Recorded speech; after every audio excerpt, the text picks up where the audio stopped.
I've never told anyone this story before. Not because I'm scared they won't believe me, but because I'm scared it might happen again if I talk about it. So if you're watching this, listen carefully. Every single detail matters. It all started last winter when I moved into that old house. It was cheap, almost suspiciously so.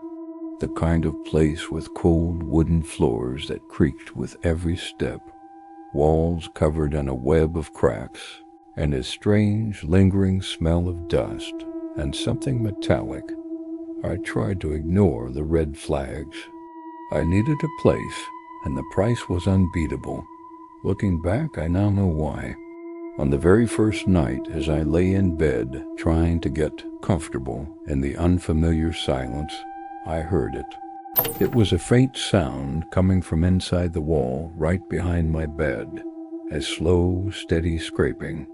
It was a rhythmic drag, drag, drag, almost like fingernails being pulled across a wooden board. I told myself it was just a mouse or maybe the pipes settling in the cold. It had to be. But the sound was too heavy for a mouse. It was too slow, too intentional. Something about it felt wrong, like whatever was making the noise was doing it deliberately, and it knew I was on the other side, listening. I pulled the covers over my head, telling myself it was just my imagination running wild in a new, spooky house.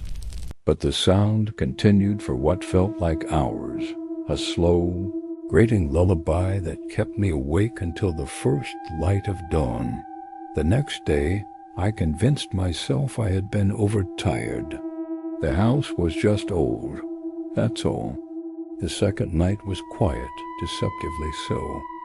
I fell asleep easily, relieved. But my relief was short-lived.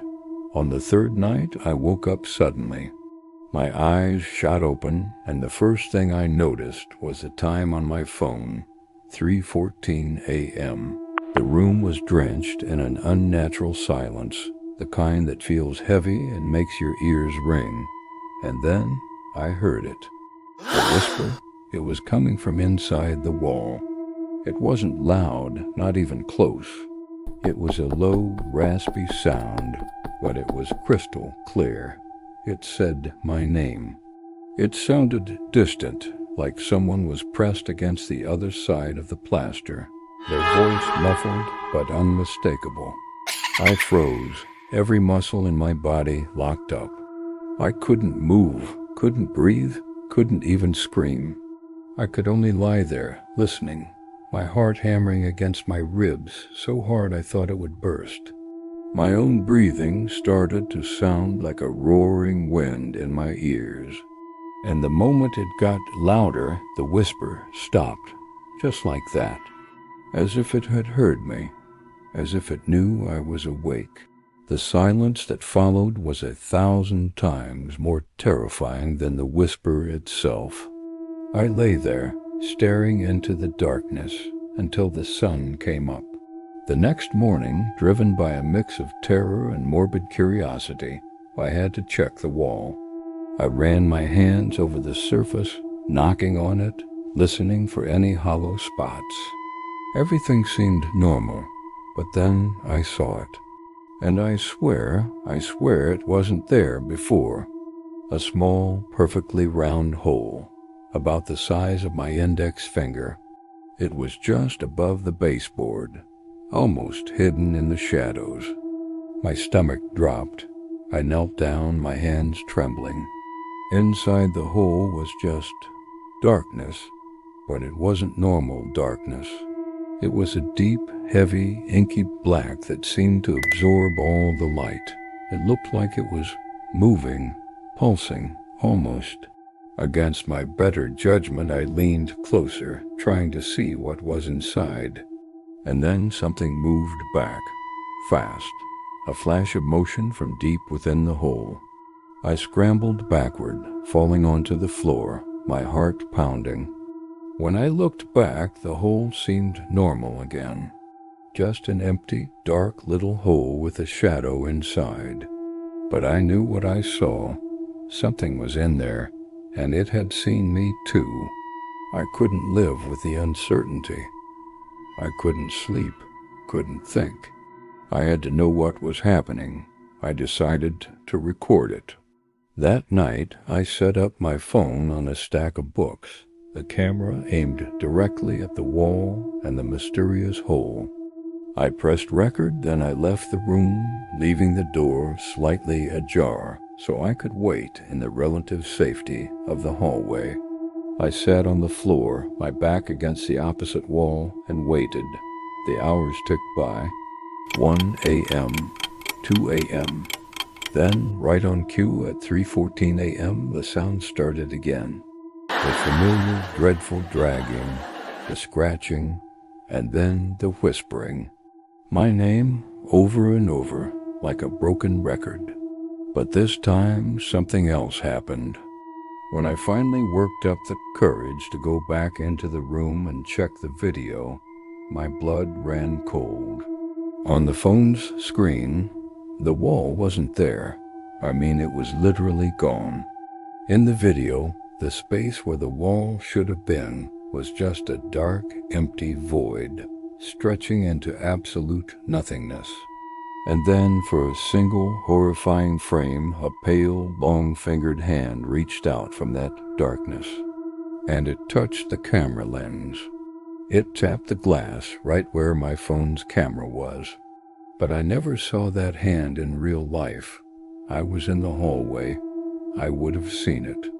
Only the camera saw it. It was like it existed in two places at once, in the wall and on my screen. The next night I knew sleep was impossible. I wasn't going to run. I wasn't going to hide. I had to face this. I sat on my bed, cross-legged, staring at the wall. For hours nothing happened. The silence was absolute. I started to think maybe it was over. Maybe I had imagined it all. Then the temperature in the room dropped. It plunged so suddenly, so dramatically, that I could see my own breath fogging in the air. A deep, penetrating cold settled into my bones, and then the wall began to change. Slowly, a shape started to push forward from inside it. It wasn't breaking the plaster or cracking the paint. It was stretching the wall itself, as if the surface was made of rubbery skin.